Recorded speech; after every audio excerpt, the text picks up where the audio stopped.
Let me begin with a truth that might challenge your instincts. No one succeeds alone. Not the inventor, not the entrepreneur, not the artist, not the leader. Every great achievement has been touched directly or indirectly by the minds and efforts of others. We've been sold a myth about the lone genius, the one who conquers the world with nothing but talent and sheer willpower. But real life doesn't work that way. Progress is a team sport, and the people who rise to the top understand this with absolute clarity. They don't try to do everything themselves. They know the power of collaboration. They build alliances. They create win-win relationships that elevate everyone involved. That is the principle of cooperation. And it is not weakness. It is not dependence. It is strategy. See, when you try to carry the entire load on your back, you may start strong, but you'll burn out. You'll miss perspectives. You'll make slower progress. But when you work with others, when you align your vision with theirs, when you bring your strengths together, when you let one mind feed off another, something new emerges, a third mind, a mastermind. This is where synergy begins. This is where 1 + 1 doesn't equal 2. It equals 5 or 10 or 100. Because energy multiplies, ideas evolve, results compound. But here's the catch. True cooperation doesn't happen by accident. It's built. It's built on respect, on clarity, on trust. You can't collaborate with people you don't understand. You can't build with people you don't value. And you certainly can't expect loyalty if you never give it. That's why every successful leader, every builder of dreams develops the skill of relational intelligence. They listen. They speak with intention. They don't dominate, they empower. They know when to lead and when to follow. And they never let ego stand in the way of a better idea. Because at the end of the day, it's not about being the smartest person in the room. It's about building the smartest room. And that room is created through cooperation. So, if you've been going it alone, grinding in silence, trying to prove something, I want to invite you into a different game. A better one. A stronger one. The game where your vision expands, not just through effort, but through alignment. You'll get further with others than you ever will by yourself. Not because you're not capable, but because together we are capable of more. There's a simple truth about success that most people overlook. Success is built on relationships, not just professional ones, human ones. You can have all the skills in the world, but if you don't know how to work with people, your growth will always be limited. Now listen, cooperation isn't about being liked by everyone. It's not about pleasing people. It's about creating alignment, shared purpose, mutual respect. It's about being the kind of person others want to build with. So ask yourself, what kind of energy do you bring to the room? Are you the one who solves problems or creates them? Are you the one who uplifts others or drains them?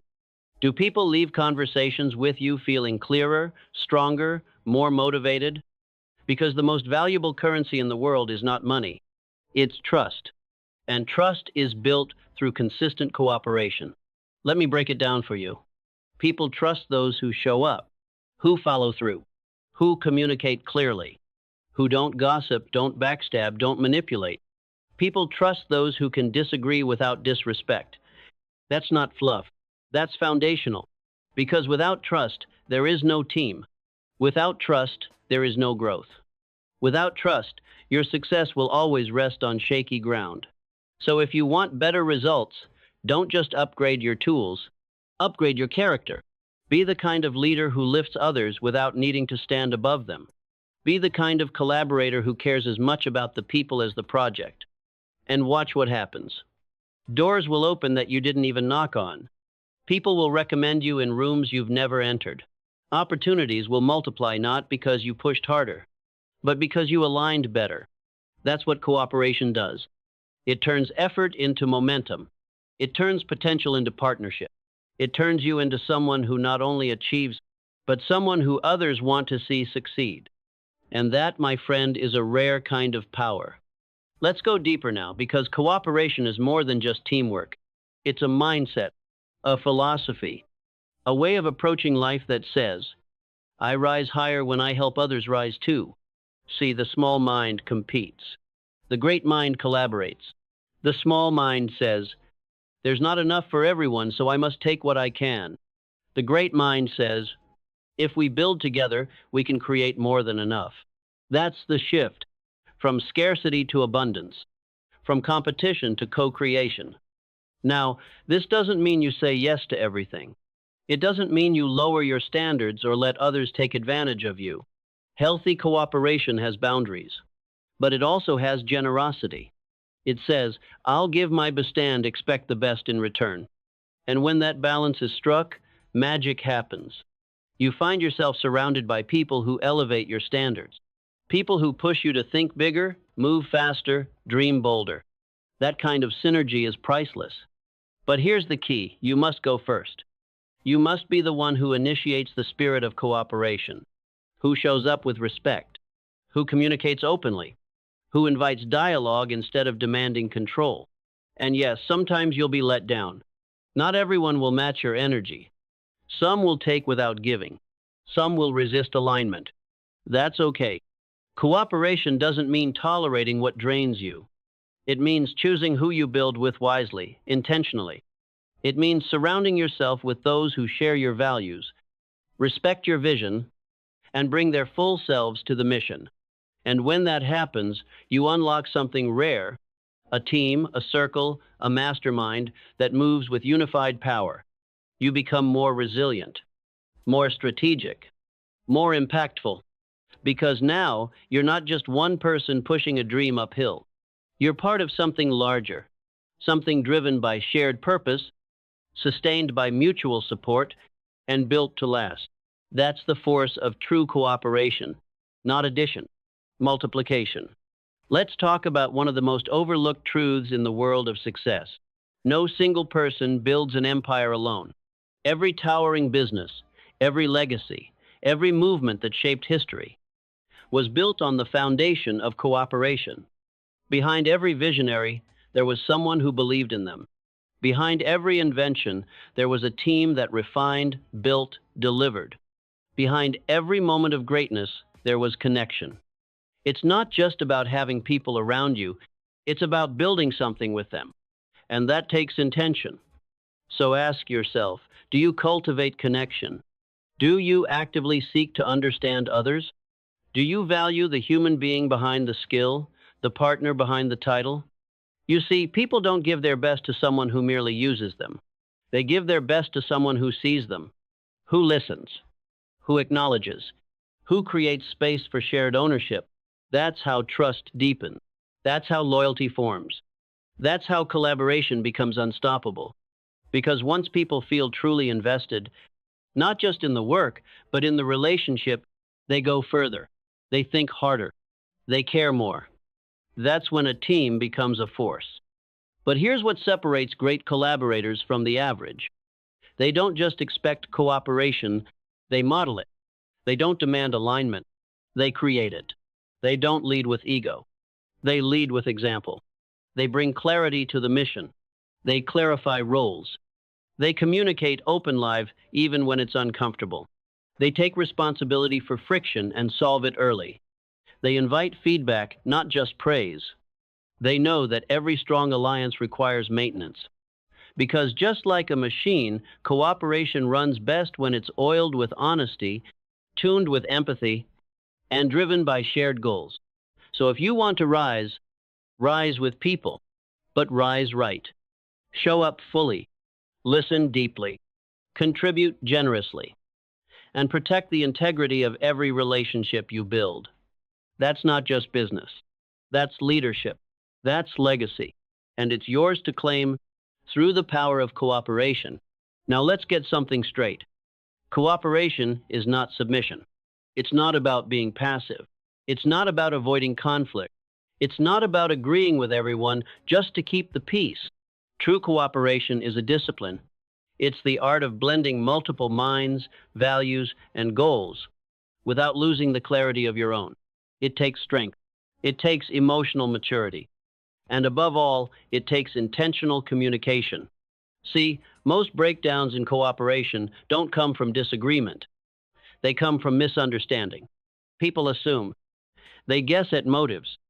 They avoid uncomfortable conversations. And slowly, silently, the bond erodes. But the master of cooperation doesn't avoid the hard conversations. They initiate them. They say what needs to be said. They ask what needs to be asked. And they listen not just to respond, but to understand, because they know that when clarity rises, confusion disappears. And when confusion disappears, trust grows. So if you want stronger cooperation, start by becoming a better communicator. Speak with precision. Don't let resentment simmer in silence. Don't expect others to read your mind. And don't wait for people to fail before giving them the information they need to succeed. Be direct but not harsh. Be honest but not brutal. Be kind but not soft on standards. That balance, that's leadership. That's the fuel of high-functioning partnerships. Because here's the thing, everyone wants to win. Everyone wants to feel respected. Everyone wants to know their effort matters. And when you communicate in a way that honors that, you build people who will run through walls for your vision. Not because they have to, but because they want to. Because they feel part of something real. Something bigger than themselves. Something worth building. And that, my friend, is the true reward of cooperation. It's not just what you accomplish. It's who you become while building it with others. There's a reason why some teams thrive under pressure while others collapse. Why some partnerships grow stronger over time while others dissolve at the first sign of friction. The reason is simple alignment beats agreement. Let me explain. Agreement is easy. It happens in the beginning, when everything is exciting and expectations are still vague. But alignment that's forged in the fire, that's what survives the storms, the setbacks, the stress. Because aligned people don't just agree on goals, they share values. They uphold principles. They commit to the mission, even when it gets uncomfortable. And here's the thing, you don't find aligned people by accident. You attract them by being one.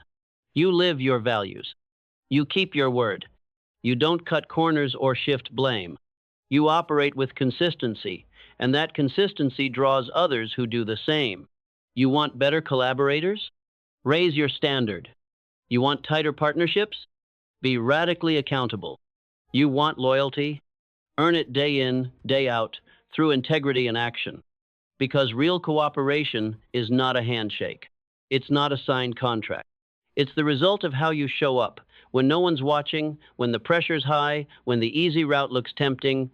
It's the result of emotional leadership. People follow those they trust. And trust is built when your actions match your words. When your decisions reflect not just ambition, but character. That's when people invest their full energy. That's when they stop holding back. That's when they give you not just their effort, but their belief. And that, my friend, is when the real magic of cooperation begins. Not because everything is easy, but because you've built a culture that can handle the hard things together. A culture that says, we don't quit when it's hard. We don't point fingers. We lean in, we fix it, we grow. That kind of culture is rare, but it's also yours to create. And it starts with how you lead. Let's talk now about one of the most powerful and underrated forms of cooperation. Mentorship. Yes, mentorship is cooperation. It's one mind extending a hand to another. It's the transfer of wisdom, not for personal gain, but for collective growth. Every great leader has been shaped by another. No one climbs the mountain of success without learning from those who came before. And when you seek out mentors, when you become a mentor, you step into the most dynamic kind of partnership there is. Because now, cooperation is not just about tasks, it's about transformation. The mentor brings experience, guidance, and perspective. The mentee brings hunger, fresh energy, and vision. And together, they accelerate each other's growth. But here's the thing.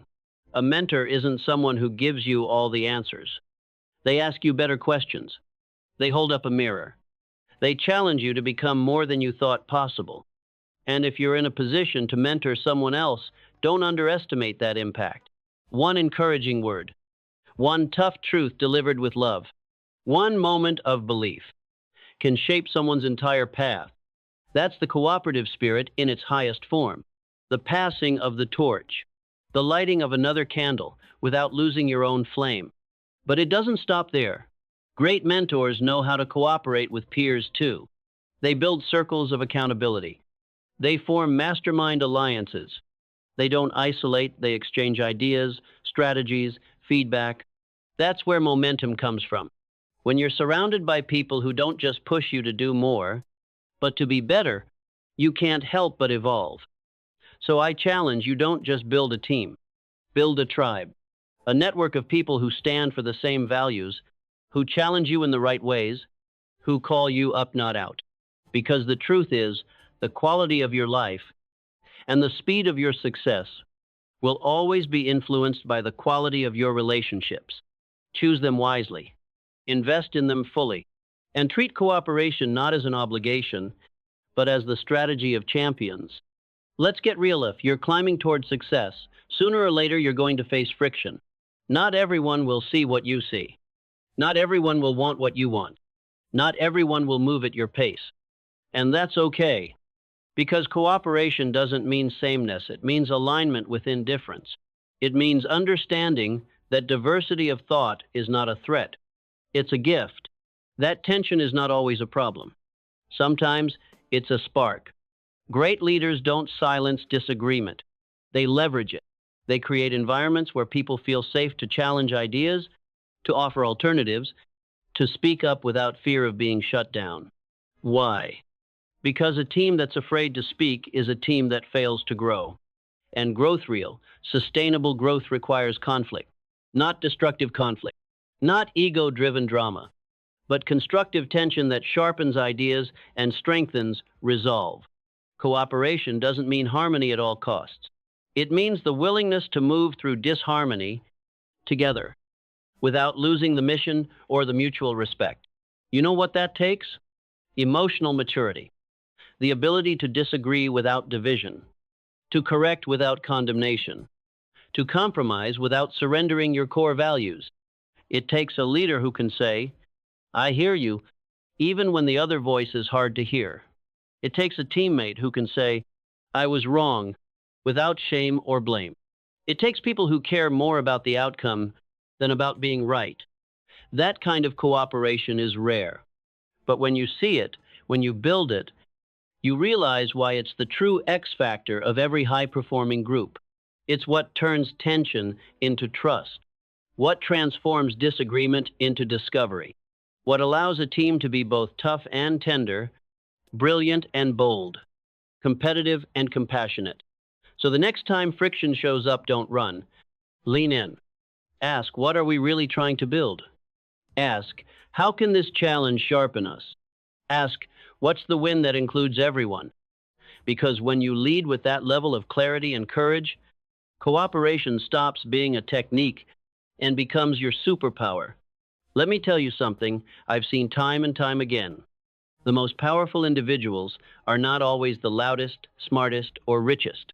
They are the ones who build coalitions, who surround themselves with the right people, who know how to multiply impact through cooperation. That's not just smart, it's strategic. Because no matter how talented you are, your time, energy, and bandwidth are limited. But when you know how to cooperate, when you know how to bring others into your vision and give them a reason to believe, you stop working alone. You start working with leverage. And let me tell you, leverage is everything. Think of it like this. One person rowing a boat can go far. But 5 people rowing together in rhythm, now that's speed, that's strength, that's sustainable progress. And what makes them row in rhythm? Clarity of purpose, shared values, mutual respect. That's the foundation of real cooperation. It's not about everyone doing the same thing. It's about everyone doing their part, in harmony. The visionary leads with direction. The strategist builds the plan. The executor brings it to life. The supporter fuels morale. The critic sharpens the edges. Each role matters. Each voice counts. And when it all aligns, you don't just work together, you win together. But here's the catch. To create that level of cooperation, you have to let go of control. You have to trade in your ego for trust. You have to stop micromanaging and start empowering. That's not easy, but it's necessary because true cooperation means believing that others can rise. It means trusting that you don't have to carry it all. It means knowing the difference between doing it yourself and building something bigger than yourself. When you get this right, your impact compounds, your influence expands, your vision accelerates. You stop being just a leader, you become a force. And not just because of what you've done, but because of who you've brought with you. Let's bring it all together. Cooperation is not a soft skill. It's not just a nice to have. It's a core pillar of lasting success. It's the bridge between vision and execution, between potential and power, between you and everything you're trying to build. And it starts with a decision to stop doing everything alone, a decision to listen deeply, to communicate clearly, to serve generously without expecting a medal. Because when you operate in the spirit of cooperation, you create something far more valuable than just short-term wins. You create momentum. You build loyalty. You earn the kind of trust that money can't buy. You know what real influence looks like? It's not just about having followers. It's about having allies. People who show up even when it's inconvenient. People who speak your name in rooms you haven't entered yet. People who want to see you win because you help them win too. That's legacy-level leadership. And it all comes from the habit of cooperating with excellence. So take inventory of your life. Who are you building with? Who's in your circle? Are they aligned with your mission or just along for the ride? And just as important, what kind of energy are you bringing into every relationship? Are you a multiplier or a divider? Are you adding clarity or creating confusion? Are you building bridges or burning them? Because every moment is a chance to model the kind of leader you claim to be. Every interaction is a chance to build trust or break it. And every decision to include, to uplift, to invite others in, is a step toward a version of success that's bigger than you alone. This is your power. This is your path. This is the kind of cooperation that moves the world forward. Not through force, not through fear, but through alignment, through respect, through a shared commitment to something greater than self. And when you live that way, when you lead that way, you don't just succeed. You inspire success in everyone around you.